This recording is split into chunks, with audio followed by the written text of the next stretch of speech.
तो आज के वीडियो में हम पढ़ने वाले हैं कक्षा 12वीं जीव विज्ञान। ये हमारा अध्याय है वंशागति के आणविक आधार। मैं मनीष कुमार अहिर, शासकीय उच्चतर माध्यमिक विद्यालय बड़े मुरमा जगदलपुर से। तो आज हम फिर वंशागति के आणविक आधार है, उसमें जो महत्वपूर्ण टॉपिक है आरएनए के बारे में चलिए स्टार्ट करते हैं। तो हम देखते हैं जो आरएनए है केंद्रक में पाया जाने वाला न्यूक्लिक अम्ल में से दूसरा महत्वपूर्ण है। पहला तो डीएनए पिछली क्लास में हमने पढ़ लिया है। तो ये आरएनए राइबोन्यूक्लिक एसिड है। राइबोन्यूक्लिक एसिड की यदि बात करें तो जीवों में पाया जाने वाला यह दूसरा न्यूक्लिक अम्ल है। यदि देखेंगे तो यह कोशिका के राइबोसोम में तथा अल्प मात्रा में केंद्रक और कोशिकाओं में पाया जाता है। इसी प्रकार यदि यूकैरियोटिक कोशिकाओं में देखें तो माइटोकॉन्ड्रिया और क्लोरोप्लास्ट में भी पाया जाता है। डीएनए मुख्य आनुवंशिक पदार्थ है, लेकिन जो आरएनए है प्लांट वायरस में भी आनुवंशिक पदार्थ के रूप में पाया जाता है और एक इकहरी सिंगल स्टैंडर्ड रचना पाई जाती है। यदि इसकी रचना की बात करें तो इस प्रकार यदि आप यहाँ देख रहे हैं, है ना, तो ये इसकी सिंगल रचना आपको दिखाई दे रही है। और रासायनिक इसकी संगठन की बात करें तो रासायनिक संगठन या संरचना में देखेंगे तो मुख्य रूप से राइबोन्यूक्लियोटाइड से मिलकर के बना होता है। राइबोन्यूक्लियोटाइड 4 प्रकार के न्यूक्लियोटाइड पाए जाते हैं। यदि एक न्यूक्लियोटाइड की संरचना देखें तो पेंटोज शर्करा, नाइट्रोजन बेस और फास्फोरिक अम्ल पाया जाता है। तो इसमें हम लोग देखते हैं साइटोसिन, गुआनिन, एडिनिन और यूरेसिल पाया जाता है। तो उसमें डीएनए में क्या पाया जाता है? थायमिन की जगह इसमें यूरेसिल पाया जाता है। तो ये इसकी बेसिक रचना है। आज हम लोग मुख्य रूप से इसकी प्रकार को देखेंगे, है ना। तो आरएनए को हम लोग देखते हैं तो आरएनए मुख्यतः 3 प्रकार के होते हैं। पहला है एमआरएनए। तो सबसे पहले आइए हम लोग देखते हैं, पहला एमआरएनए के बारे में पढ़ते हैं। तो एमआरएनए को क्या कहा गया है? मैसेंजर आरएनए कहा गया। हम लोग देख रहे हैं इसको क्या कहते हैं? Messenger RNA. जेकब और मोनार्ड ने इसको बतलाया है। यदि हम पूरा आरएनए की बात करें तो हमारे शरीर में जो आरएनए पाया जाता है उसका 3% एमआरएनए होता है ना। तो एमआरएनए भी क्या है? सिंगल स्टैंडर्ड रचना है। इस एमआरएनए का निर्माण कोशिका में पाए जाने वाले डीएनए से होता है। यदि एक एमआरएनए की रचना की बात करेंगे तो इस प्रकार देखते हैं, ये पहला भाग जो दिख रहा है इसको हम लोग कहते हैं कैप, है ना। ये मिथाइलेटेड गुआनिन से मिलकर के बना हुआ होता है, ठीक है। और प्रोटीन निर्माण को क्या करता है? कंट्रोल करता है या फिर नियंत्रित करता है। तो पहला भाग है जो कि आरएनए के 5 एंड की ओर होता है। यदि देखेंगे तो ये क्या होता है?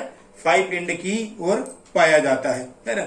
उसके बाद दूसरा भाग देते हैं जिसको हमने लिखा है एनसीआर, नॉन कोडिंग रीजन।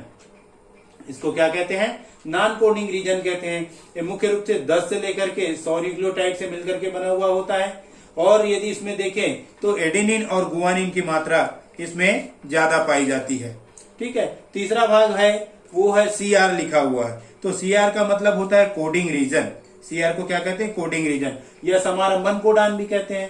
तो प्रोटीन संश्लेषण के समय हम लोग देखते हैं कि ये जो एयूजी है यही क्या है? समारंभन कोडान है। यह भी लगभग 1500 न्यूक्लियोटाइड से मिलकर के बना हुआ है। इसके बाद अगला जो भाग है उस पर लिखा हुआ है टीसीआर। यदि आप देख रहे हैं तो ये टर्मिनेशन कोडान रीजन है, अर्थात समापन कोडान है। तो समापन कोडान यूएए या फिर यूएजी या फिर यूजीए, ये 3 प्रकार के समापन कोडान है जो पॉलीपेप्टाइड चेन जो श्रृंखला होती है उसको अभिक्रिया को समाप्त करने का कार्य करता है। उसके बाद एनसीआर सेकेंड लिखा है, नॉन कोडिंग रीजन सेकेंड, है ना। तो ये नॉन कोडिंग रीजन सेकेंड है। तो इसमें यहाँ देखेंगे तो यहाँ पर भी लगभग ये 50 से लेकर 150 न्यूक्लियोटाइड से मिलकर के बना हुआ होता है ना। और ये जो भाग है प्रोटीन निर्माण में भाग नहीं लेता। अब लास्ट जो 3 एंड है वहां पर पॉली ए सीक्वेंस हमको दिखाई दे रहा है। ये जो पॉली ए सीक्वेंस है 20 से लेकर के लगभग 200 एमिनो एसिड से मिलकर के बना हुआ होता है। तो इस प्रकार देखते हैं ये पूरा एमआरएनए का स्ट्रक्चर है। पहला भाग है ना, पहला भाग cap, non coding region, coding region, समापन codon, non coding region second और पॉली ए सीक्वेंस, ठीक। तो ये पहला भाग एमआरएनए है। दूसरा भाग जो है टीआरएनए है। तो ट्रांसफर आरएनए को सॉल्युबल आरएनए भी कहते हैं। ये देखिए स्ट्रक्चर टी के जैसा आपको दिखाई दे रहा है। तो इसको हम लोग क्या कहते हैं? सॉल्युबल आरएनए भी कहते हैं। ये इसकी दूसरी संरचना है। यदि इसमें देखेंगे तो ये भी मुख्यतः 4 भागों से मिलकर के बना हुआ होता है। यदि बात करें तो ये लगभग किसी कोशिका में 100 प्रकार के टीआरएनए पाए जा सकते हैं। किसी एमआरएनए का लगभग यह 15% भाग बनाता है ना। तो इसके लिए 2 मॉडल दिए गए हैं। एक तो एल आकार के मॉडल दिए गए हैं और दूसरा जो मॉडल दिया गया है क्लोवर लीफ मॉडल दिया गया है ना। तो सबसे पहले हम लोग देख लेते हैं क्लोवर लीफ मॉडल क्या है। तो क्लोवर लीफ मॉडल में देखते हैं तो सबसे पहला भाग देखिए नीचे की ओर एंटीकोडॉन रीजन या एंटीकोडॉन साइट कहलाता है। ये जो एंटीकोडॉन साइट होता है 3 नाइट्रोजनस चार्ज C और G से मिलकर के बना होता है।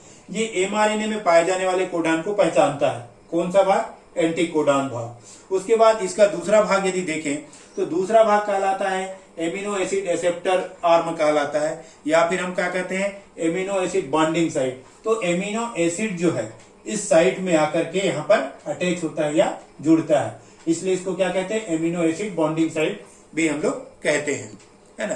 तो उसके बाद तीसरा भाग यदि देखें तो तीसरा भाग जो है ये राइबोसोमल साइट कहलाता है। ये जो फाई जैसा लूप होता है ना, इसमें क्या पाया जाता है? स्यूडो यूरिडीन पाया जाता है। तो ये स्यूडो यूरिडीन पाया जाता है राइबोसोम की सतह पर पाए जाने वाले विशिष्ट सतह से जुड़ता है, इसलिए इसका नाम भी क्या है? राइबोसोमल साइट, राइबोसोम की विशिष्ट सतह से जुड़ने के कारण तो राइबोसोमल साइट है। उसके बाद देखेंगे चौथा भाग DHU कहते हैं। DHU का मतलब क्या होता है? एमिनो एसिड या इसको बोलते हैं डाईहाइड्रोक्सी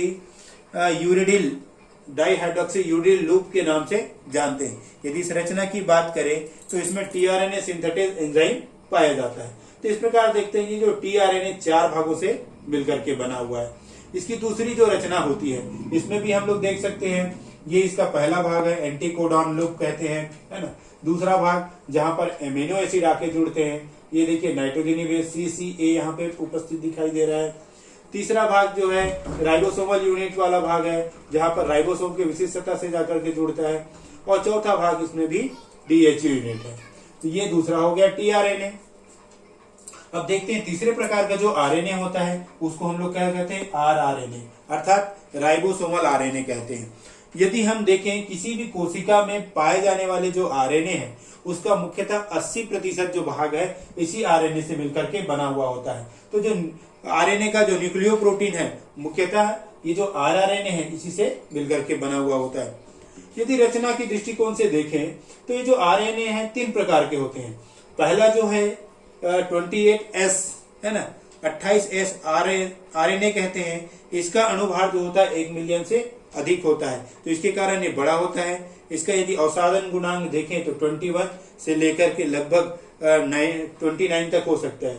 दूसरा है 18S सब यूनिट के नाम से जानते हैं, और तीसरा है 5S। तो यहाँ पर देखिए 28S, 18S या 5S, तो राइबोसोम को हम लोग क्या दर्शाते हैं? सब यूनिट S से, है ना। तो श्वेतबर्ग ने पहली बार देखा था इसलिए इसको S लगाते हैं, है ना।